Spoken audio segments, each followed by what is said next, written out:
Durante vários anos estive envolvido em um projeto para montar uma fábrica têxtil na Baixa Califórnia, aqui no México. Era o projeto da minha vida. Sempre que alguém fala de investir, de se associar e de montar um negócio, há quem ache que a pessoa vem de família rica ou que tudo se resolve por contatos.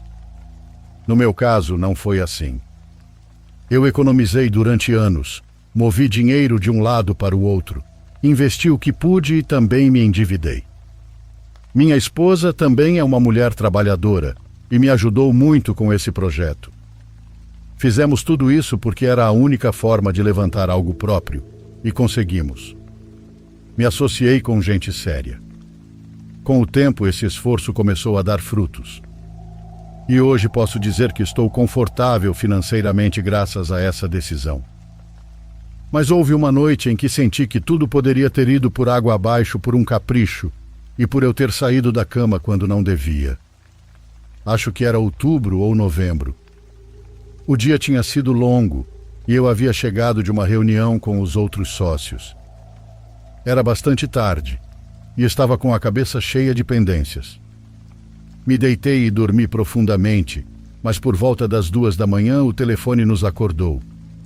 Vi o nome de um dos meus companheiros e atendi, achando que era uma emergência real ou que alguém tinha morrido. Não sei. Pensei que tinham invadido o terreno para roubar as máquinas que havíamos comprado ou algo assim. Algo que realmente justificasse me acordar. Esse homem, a quem vou chamar de Pablo, me disse que precisava que eu fosse imediatamente ao local onde iríamos montar a fábrica. Segundo ele, uma das máquinas estava danificada. Eu tentei acalmá-lo e expliquei que isso poderia ser verificado no dia seguinte, e que se fosse esse o caso, eu pediria a troca da máquina no dia seguinte. Naquela hora não conseguiríamos resolver nada. Mesmo que fosse um dano grave, não se resolveria de madrugada. Também disse que ir a essa hora só serviria para nos preocupar mais. Ele insistiu, já que já estava lá. Pablo é um bom homem e também é um bom amigo, mas tem um defeito enorme: a ansiedade. Ele é daquelas pessoas que não conseguem largar um problema mesmo quando não há como resolvê-lo no momento. Ele me pressionou. Pintou um cenário catastrófico como se todo o projeto fosse desmoronar e implorou para que eu fosse até a fábrica. Eu estava meio dormindo e isso jogou contra mim. Minha esposa também me disse para não ir e esperar amanhecer. Mas eu cedi.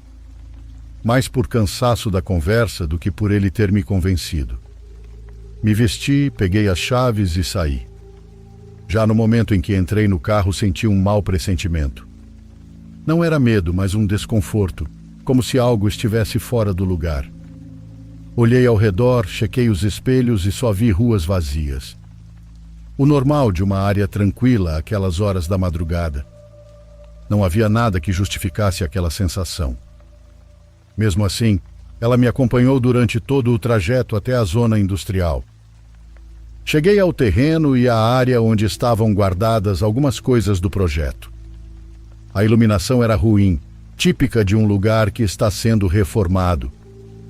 Lembro do eco que meus passos faziam naquele enorme galpão industrial e admito que fiquei bastante nervoso. Revisei a máquina com o Pablo e, de fato, ela estava danificada. Mas, como tentei explicar umas 5 ou 6 vezes, não havia nada a fazer naquele momento. Pelo menos consegui convencê-lo a ir para casa e depois fui embora irritado. Não pelo problema da máquina, mas por ter aceitado sair da cama e dirigir de madrugada por algo que, de qualquer forma, não podia ser resolvido. Então entrei no carro e comecei o caminho de volta para casa. Dirigi alguns quilômetros e então o motor apagou. Não foi uma falha gradual, simplesmente deixou de responder. Tinha gasolina, a temperatura estava normal, mas apagou do nada, apesar do carro estar com a manutenção em dia. Não houve luzes de alerta antes. Por um momento pensei que tivesse girado a chave sem querer e desligado o carro por acidente. Fiquei firme com o volante nas mãos e estacionei com cuidado em um lugar onde não atrapalhasse. A primeira coisa que fiz foi tentar ligá-lo. Girei a chave umas 3 vezes, mas não pegava. O painel acendia, mas o motor não reagia como deveria. Depois tentei ligar pelo telefone, mas não tinha sinal. Isso me pareceu estranho, porque naquela rota normalmente pega pelo menos uma barrinha para mandar uma mensagem. Fiquei sentado alguns segundos com o telefone na mão, esperando que aparecesse sinal. Olhei pelo para-brisa para a rua escura e a uns 30 ou 40 metros, embaixo de um poste de luz, vi um formato. No início pensei que fosse uma pessoa, talvez um homem caminhando ou algum segurança das fábricas próximas que tivesse saído para tomar um ar. Cheguei a pensar que poderia ser alguém se aproximando para ver por que um carro estava parado e que pudesse me ajudar. No entanto, essa ideia saiu da minha cabeça, porque a forma como se aproximava não era normal. Ia devagar, sem mover os braços nem as pernas. Era como se deslizasse sobre o chão e isso era suficiente para me assustar. Além disso, eu não conseguia ver traços, apenas o contorno do corpo. Eu me inclinei para frente tentando distinguir um rosto, roupas, algo que me desse contexto se era um trabalhador, um morador de rua ou um ladrão. Mas não vi nada, a não ser que a figura continuava se aproximando. Voltei a girar a chave mais umas 3 vezes, tentando fazer o carro pegar. E então peguei meu telefone, embora não soubesse para quem iria ligar naquela situação. A silhueta se aproximou mais e já não estava tão longe. Eu conseguia medir pelos postes e pelo asfalto. Não estava andando pela calçada como quem vai passar por você de lado. Vinha em linha reta. Eu continuava tentando ligar o motor e a essa altura eu já não estava irritado. Estava muito nervoso. Olhei de novo e calculei que estava a uns 6 metros. Mas, mesmo estando tão perto e com um poste de luz sobre ele, eu não conseguia ver o rosto nem a roupa. A única coisa que eu tinha certeza era que era alto e que não parava. Não era que a escuridão impedisse ver detalhes, porque havia luz. Era como se onde deveria haver um rosto houvesse apenas uma mancha preta. Não baixei o vidro nem abri a porta para confrontá-lo. Pelo contrário, fiquei dentro do carro e continuei tentando dar a partida com uma teimosia que não era lógica. Até que em algum momento senti que estava ficando sem ar e o peito começou a doer como se eu fosse ter um infarto. Meu corpo não sabia se gritava, se mexia ou se ficava parado. Hoje reconheço que tive um ataque de pânico, mas graças a Deus isso não me paralisou. Girei a chave mais uma vez e finalmente o carro ligou.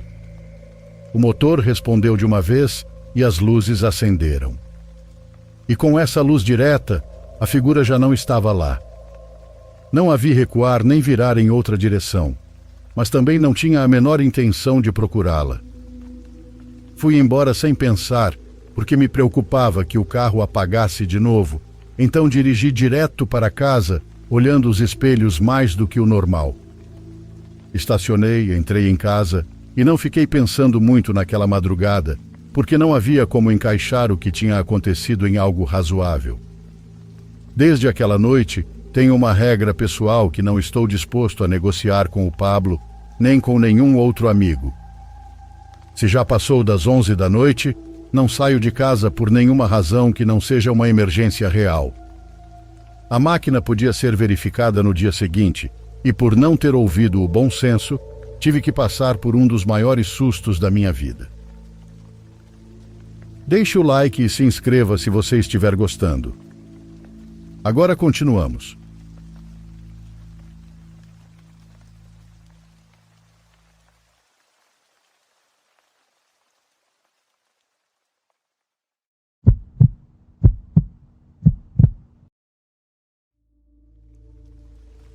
Eu nunca pensei que seria o tipo de pessoa que confere a tranca da porta 2 vezes ou que memoriza os sons das próprias tábuas do chão, mas isso mudou desde o ano passado.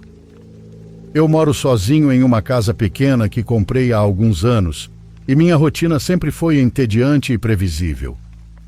Trabalho de casa, peço compras por aplicativo, vou à academia tarde da noite e quase não falo com meus vizinhos. Foi justamente essa rotina que fez com que eu demorasse mais do que deveria para perceber que algo estava errado. Tudo começou com um barulho que ouvi por volta das 2:30 da madrugada, em uma terça-feira.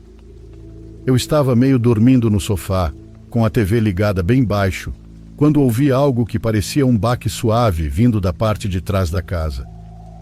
Não foi alto o suficiente para me assustar, e meu primeiro pensamento foi que algo tivesse caído na cozinha. Todos nós ouvimos sons assim em casa de vez em quando, certo? Abaixei o volume da TV para escutar melhor. Nada mais aconteceu. Fui até a porta dos fundos, confirmei que estava trancada e fui para a cama. Na manhã seguinte, notei que a porta dos fundos parecia diferente quando a abri. A fechadura ainda funcionava, mas a maçaneta estava frouxa, como se tivesse sido torcida com força demais. Fiz uma nota mental para consertar isso depois. Naquela noite fui à academia por volta das 11 da noite, como de costume. Observação: gosto da academia vazia. Voltei para casa entre 00:30 e 00:40. Quando entrei na garagem, percebi que a luz da frente estava apagada, sendo que eu sempre a deixo acesa. Fiquei alguns segundos dentro do carro tentando lembrar se eu a tinha desligado mais cedo, até me convencer de que provavelmente sim. Dentro da casa tudo parecia normal. Passei por todos os cômodos, fazendo uma espécie de verificação inocente antes de dormir. Algo que eu nunca tinha feito antes. Na manhã de quinta-feira acordei com o despertador e percebi que meu celular estava com 12% de bateria. Eu sempre o coloco para carregar durante a noite e lembrava claramente de tê-lo conectado à tomada. O cabo ainda estava conectado ao celular, mas o carregador não estava mais na tomada. Disse a mim mesmo que talvez eu tivesse puxado o cabo sem querer enquanto dormia, mas essa explicação não fazia muito sentido, já que o celular ainda estava na escrivaninha e não na cama comigo. Naquele momento, a única explicação que consegui encontrar foi que eu devia ter pegado o celular no meio da noite, puxado o carregador da tomada sem perceber e depois o colocado de volta no lugar. Depois disso, comecei a prestar mais atenção. Naquela noite, fiquei acordado até mais tarde do que o normal, sentado no escuro, com a TV desligada, apenas escutando. Por volta das 3 da manhã, ouvi batidas lentas vindas da parte de trás da casa.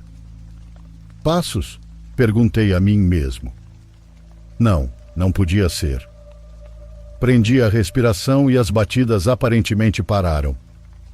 Depois de um tempo me convenci de que os sons vinham de fora. Moro em um bairro residencial, então é claro que há outras pessoas por perto, mesmo à noite. No dia seguinte encontrei marcas de sapatos sujos de lama no chão, perto da porta dos fundos. O problema é que as pegadas não estavam nítidas. Eu não conseguia distinguir claramente o desenho da sola dos sapatos, o que fazia parecer que alguém tinha tentado limpá-las antes de andar pela casa. Meu estômago literalmente gelou.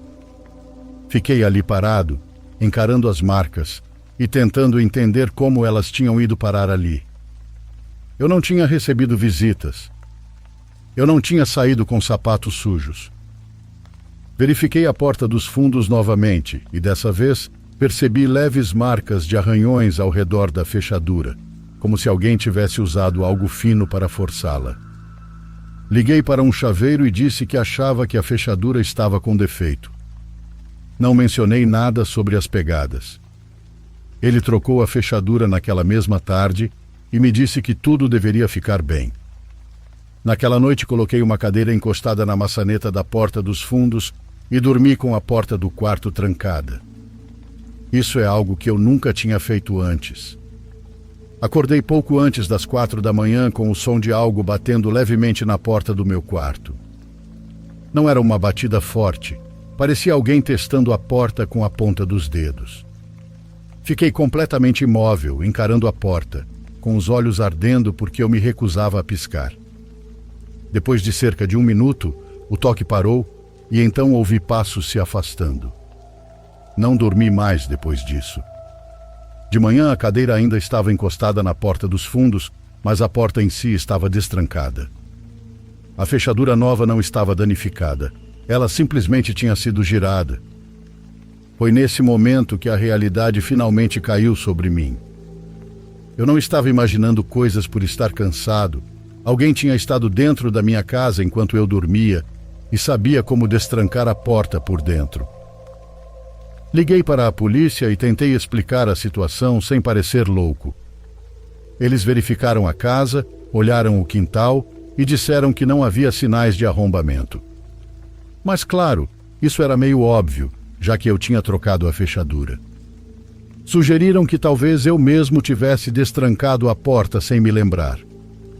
Eu sabia que isso não era verdade, mas de qualquer forma, não havia muito o que eles pudessem fazer. Naquela noite fiquei acordado com todas as luzes acesas e uma faca grande sobre a mesa à minha frente. Por volta das 2 da manhã ouvi algo vindo do porão. A porta do porão, que ficava logo ao lado da cozinha, estava entreaberta. Uma sensação avassaladora de pavor tomou conta de mim. Fiquei encarando o corredor que levava até a porta do porão entreaberta. Caminhei até lá, espreitei por aquela pequena abertura que a porta permitia e eu juro. Não foi imaginação, eu vi, ou no pé da escada ou talvez em um dos degraus mais baixos, o contorno de alguém parado ali.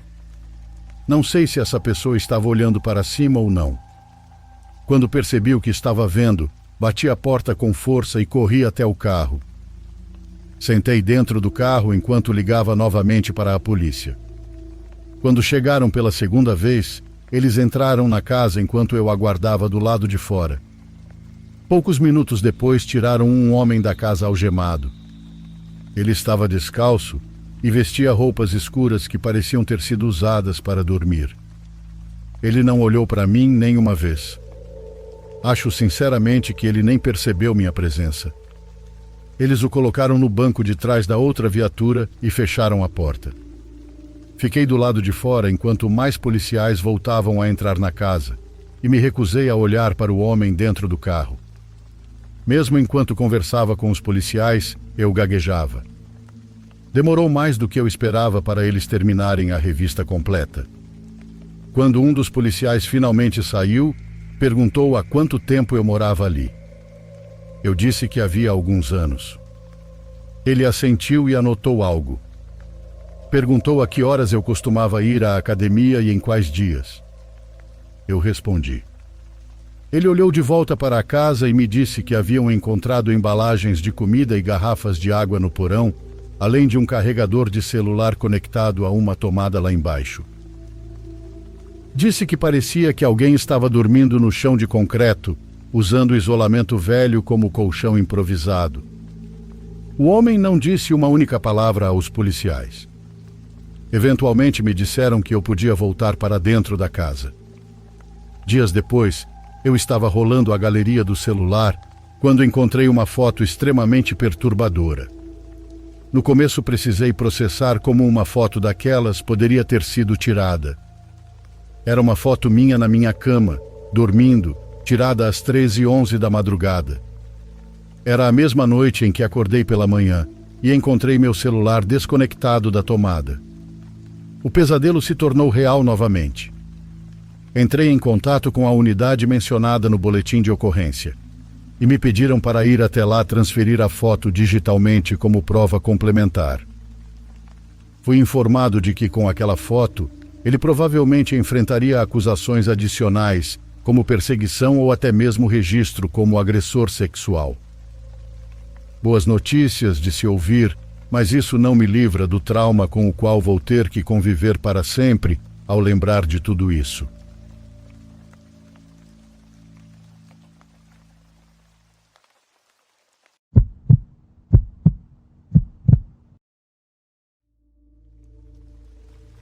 Sempre se disse que não é bom desejar o que é dos outros, porque o desejo entra na pessoa como um prego na cabeça e quando se tenta reagir já não dá mais.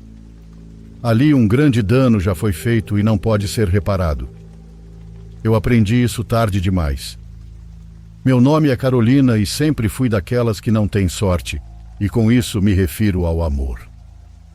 Eu não era uma mulher feia, nem sequer era velha. Simplesmente havia algo em mim que parecia espantar o carinho dos homens.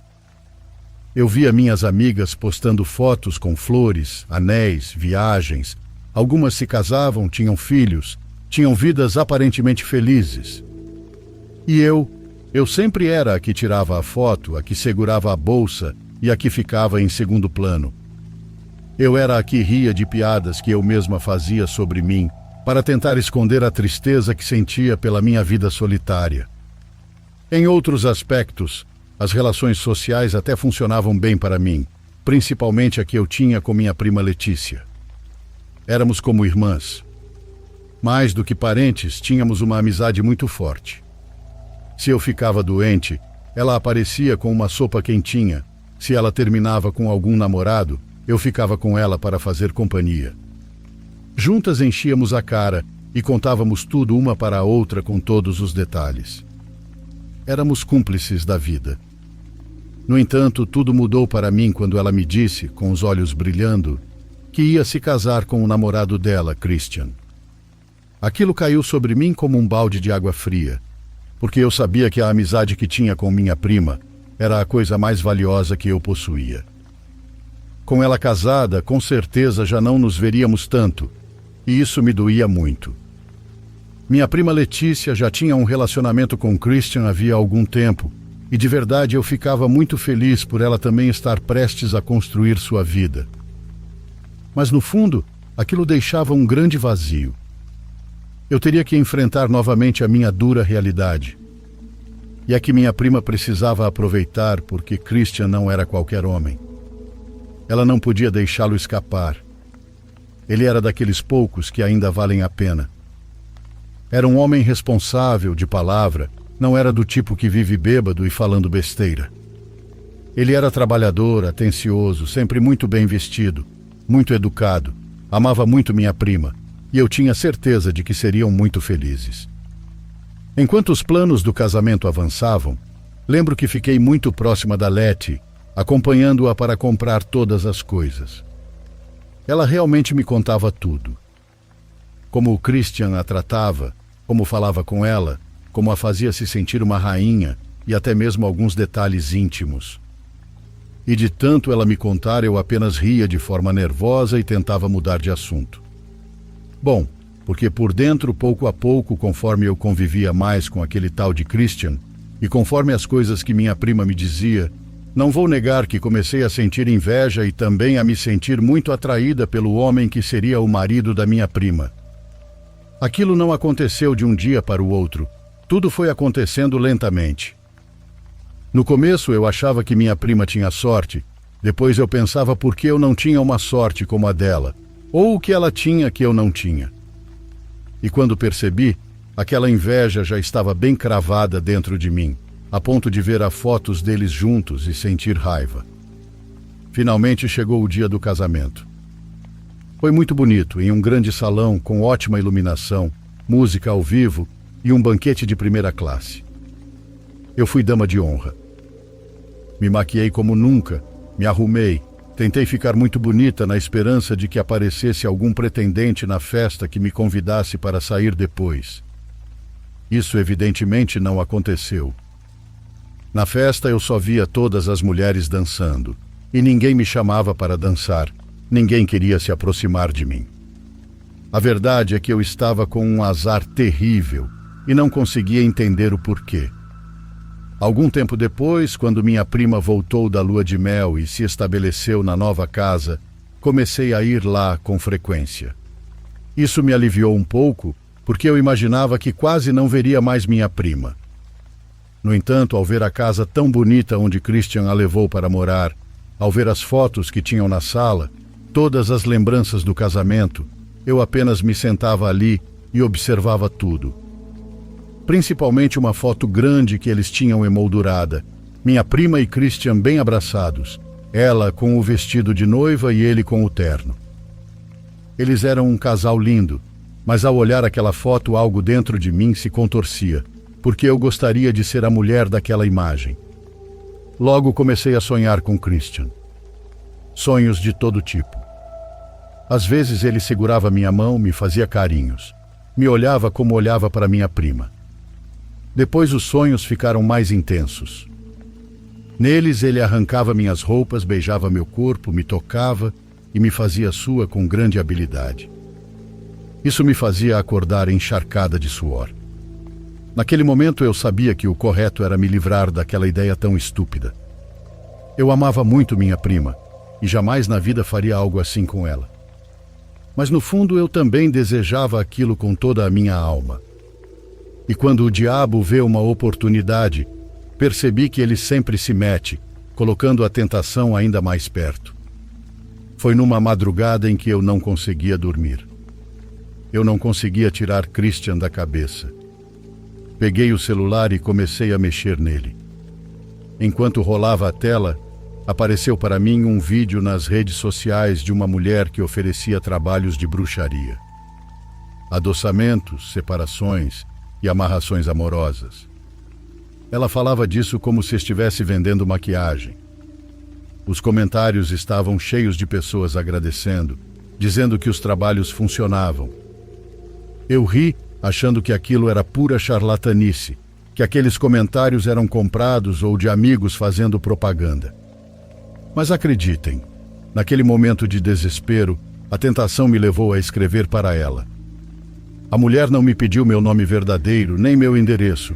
Ela apenas me pediu uma foto do Christian e disse que o resto era trabalho dela. Só me pediu os dados dele, nome completo, data de nascimento e também os meus. Inclusive pediu uma foto minha, todas as quais consegui pelas próprias redes sociais. 2 dias depois chegou para mim por encomenda, uma caixinha pequena. Quando abri, dentro havia um frasco com borrifador que não tinha etiqueta. Ele continha um líquido transparente e praticamente parecia água, pois não tinha cheiro. Imediatamente escrevi para a mulher e ela me deu algumas instruções. Aquele pequeno borrifador eu deveria usar para espalhar o líquido na casa da minha prima, na porta principal, sobre aquela foto que ficava na sala e também no quarto deles. Ao mesmo tempo eu deveria dizer algumas palavras. Que o amor deles se rachasse, que tudo o que havia de bonito na vida deles apodrecesse, que o amor deles acabasse e que eles se destruíssem. E assim, quando Christian estivesse fraco, então ele seria meu. Juro que minhas mãos tremiam. Era muito complicado ficar sozinha na casa da Letícia, mas fui extremamente cuidadosa para que ela não percebesse nada. Ainda assim, eu repetia para mim mesma que tudo aquilo era uma bobagem. Eu não sabia exatamente onde aquilo ia dar, mas também tinha consciência de que tinha cruzado uma linha e que isso poderia trazer consequências das quais talvez eu me arrependesse. Por alguns dias fiquei tranquila, repetindo para mim mesma que tudo aquilo era pura farsa. No entanto, os resultados começaram a aparecer rápido. Eram pequenos detalhes que iam surgindo. Em certa ocasião, Letícia me contou com um riso nervoso que seu casamento não ia bem. Ai, prima, estou muito triste.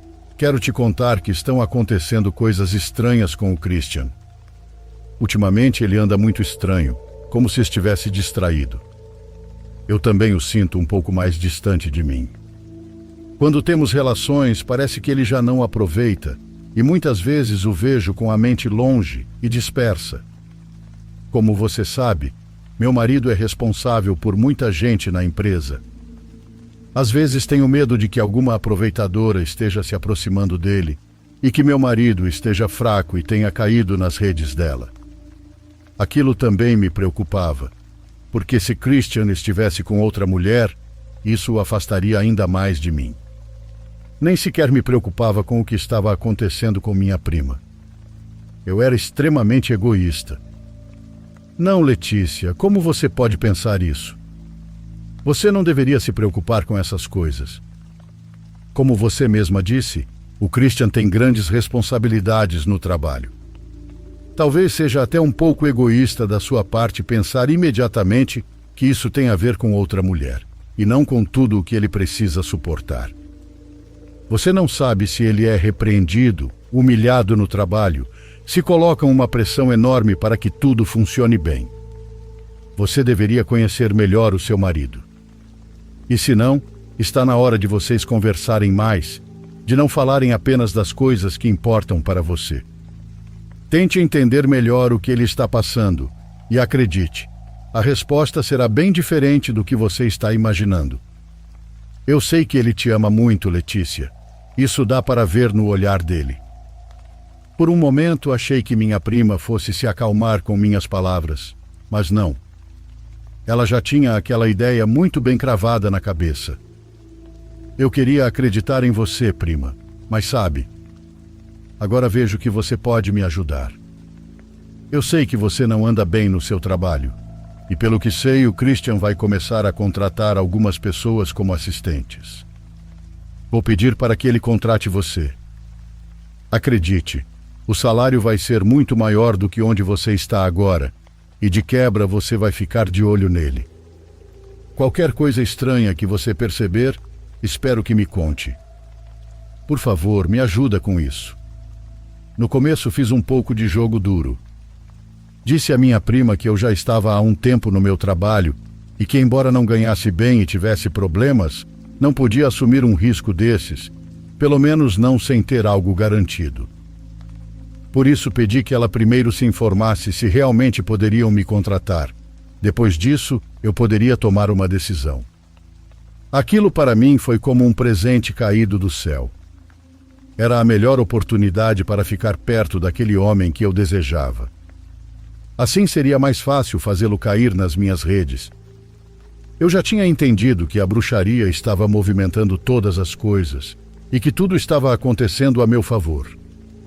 Passaram-se mais ou menos 2 semanas até que minha prima Letícia me confirmasse que, de fato, eu poderia ser contratada. No entanto, nesse pequeno intervalo, o casamento deles estava à beira do colapso e eu não entendia completamente o porquê. Em parte, minha prima parecia estar enlouquecendo de ciúmes e isso estava destruindo os dois. Finalmente fui contratada. Christian estava substituindo uma pequena equipe que era muito próxima a ele. Eram 5 pessoas, incluindo eu. Nós tínhamos que passar por um curto período de investigação de campo dentro da empresa. Fomos designados para alterar certos procedimentos e atualizá-los. Após algumas semanas, eu já estava desempenhando muito bem minhas funções e, nesse período, estive muito próxima de Christian. Na verdade, eu o via e queria correr para beijá-lo e abraçá-lo. Eu o via triste e apagado. Era evidente que os problemas com minha prima Letícia estavam consumindo parte de sua mente e de suas emoções. E eu, com minhas artimanhas, comecei a me vestir de forma mais provocante. Usava calças mais justas, que marcavam tudo, decotes mais profundos ou, às vezes, deixava alguns botões da blusa abertos. Eu tinha bons atributos e, por isso, todo homem que me olhava ficava paralisado diante dos meus encantos. E Christian não era exceção. Algumas vezes percebi que ele me observava. Eu sabia que eu tinha entrado na mente dele por causa da bruxaria e também pelo meu físico. Logo ele me pediu que ficasse ainda mais próxima. Ele me tornou sua assistente pessoal e para mim aquilo era maravilhoso, porque era obra direta da bruxaria e isso me fazia feliz. Isso me fazia acreditar na magia negra. Em pouco tempo, Christian se tornou meu confidente e eu me tornei o dele.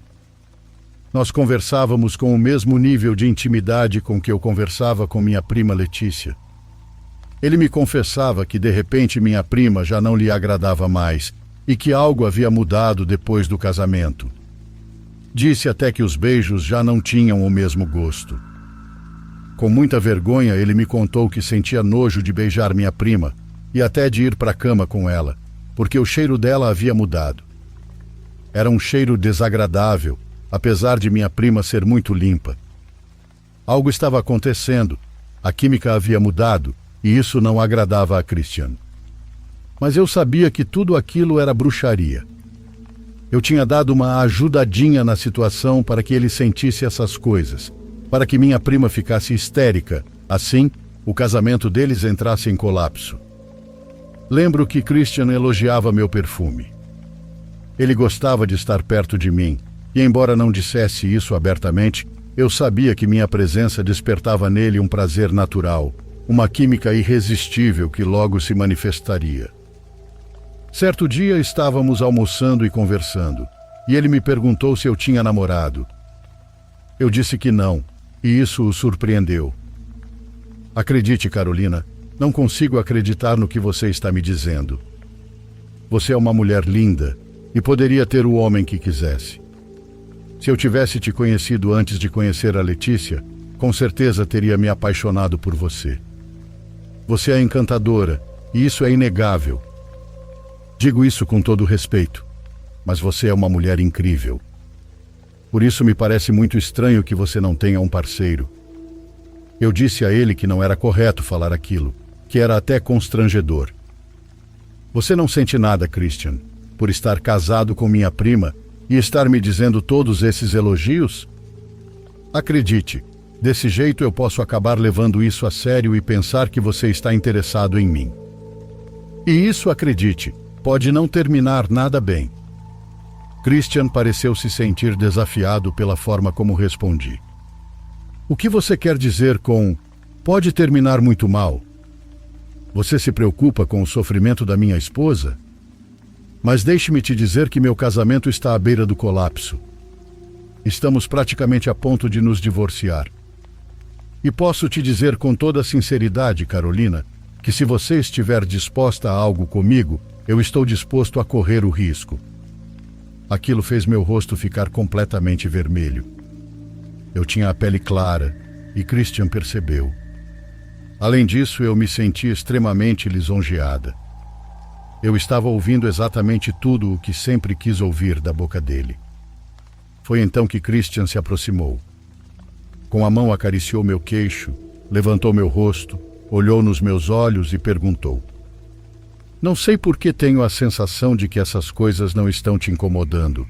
Pelo contrário, parece que você está gostando. Por que não se abre comigo? Me diga o que você sente. Nesse momento eu já não consegui me conter. Fechei os olhos lentamente e me aproximei para beijá-lo. Christian evidentemente não resistiu, mas infelizmente estávamos cercados de pessoas e rapidamente ele sussurrou no meu ouvido que fôssemos para um lugar mais reservado. Achei que ele me levaria a um motel ou a algum outro lugar, mas não. Ele já não aguentava mais. Ele me levou para o escritório dele, trancou a porta, e como não havia janelas e ninguém podia nos ver de fora, ali mesmo aconteceu tudo o que vocês devem imaginar. Depois disso, quando eu vi a minha prima, o que já não acontecia com tanta frequência, porque eu não tinha muitos dias de folga, eu simplesmente dizia que não havia nenhuma aproveitadora tentando se aproximar do marido dela na empresa. Mas aquilo não a deixava tranquila. Minha prima me contou que, um dia antes, Christian havia mencionado a palavra divórcio, e isso a deixou devastada. Sinceramente, eu já não sentia empatia.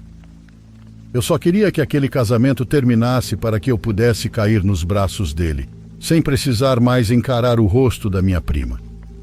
Mas os dias foram passando e Christian e eu nos divertíamos muito, às escondidas, evidentemente. Íamos a motéis, a algum bar para tomar uns drinks e muitas vezes ficávamos ali mesmo no escritório.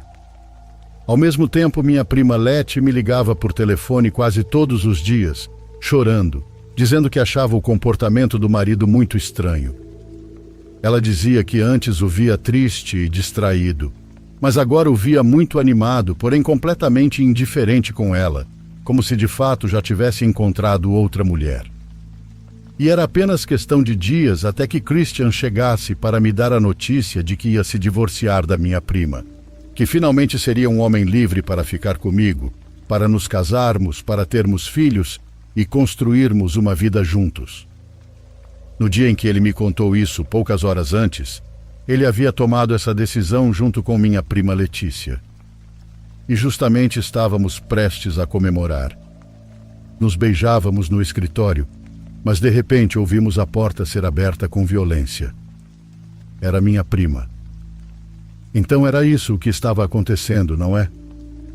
Jamais poderia ter imaginado isso, Carolina, e muito menos de você, Christian. Não sei como deixei que me fizessem de idiota todo esse tempo. De verdade, vocês me fizeram muito mal. Mas eu sabia que se viesse até aqui, acabaria descobrindo o que estava acontecendo. E olha como foi fácil. Não quero voltar a ver você, nem você, Carolina. A única coisa que posso desejar é que a vida de vocês seja miserável. Que Deus faça vocês pagarem por cada coisa que me fizeram, porque vocês dois merecem o pior da vida. Foi isso que ela disse antes de bater a porta com força e ir embora. Eu tentei ir atrás dela, mas Christian me impediu. Disse que ela só estava histérica e depois iria passar. Eu não sabia o que fazer e me sentia muito mal. Eu queria preparar o terreno para contar tudo à minha prima, para que não fosse algo tão brutal, mas o destino quis que fosse de outra forma. E não acabou ali. Naquele mesmo instante em que minha prima entrou no carro e foi embora, saindo em alta velocidade do escritório, ela devia estar tão tomada pela raiva que perdeu a concentração. Ela não percebeu que o semáforo já estava vermelho e, ao avançar, acabou colidindo com um caminhão de lixo que passava naquele momento. Foi um acidente horrível. O carro da minha prima ficou completamente destruído e ela presa dentro dele. Eu não estava preparada para sentir tanta culpa, para suportar um peso tão grande da realidade. Fomos informados imediatamente do que estava acontecendo e fomos até o local do acidente. O caminhão de lixo não sofreu grandes danos, apenas se desviou um pouco e derrubou um poste. Os trabalhadores saíram ilesos. Enquanto isso, o carro da minha prima estava totalmente destruído e ela estava prensada dentro dele. Vimos quando a retiraram do veículo. Seu corpo estava completamente mole, sem vida, coberto de sangue. Acreditem, é uma imagem que não consigo apagar da minha mente. Não consigo esquecê-la. Ainda aparece nos meus pesadelos, porque a partir daquele dia, sinto que comecei a viver o capítulo mais sombrio da minha vida, e até hoje continuo vivendo. Não tive coragem de ir ao velório, muito menos ao enterro. Todos se perguntavam como aquilo tinha acontecido, mas só Christian e eu sabíamos a verdade. Como era de se esperar, meu relacionamento com Christian não prosperou. Fui eu mesma quem se afastou. Eu não conseguia carregar aquilo na consciência. Percebi que eu não era tão má, mas brinquei de ser, e tudo terminou da pior maneira possível. Christian também carregou uma culpa enorme. Eu tratei de procurar aquela bruxa que havia me ajudado para fazer um trabalho que fizesse com que ele deixasse de estar apaixonado por mim.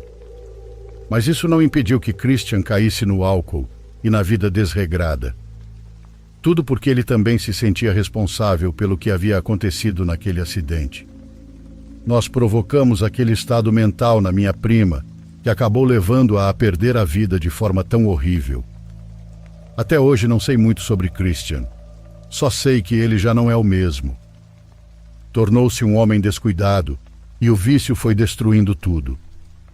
Dizem que às vezes era visto na rua, banguela, extremamente magro, como se não tivesse casa. Depois simplesmente desapareceu dos olhos do público. Nem sequer sei se ele ainda está vivo, e isso me entristece profundamente, porque também a ele eu conduzi à perdição por meio da bruxaria. Minha vida até hoje não foi feliz. Nunca mais me casei e não tive nenhum relacionamento desde então. Percebi que se Deus não havia colocado um homem no meu caminho, era porque eu não estava pronta. Falo de Deus como se um dia ele fosse me perdoar, mas creio que isso nunca acontecerá.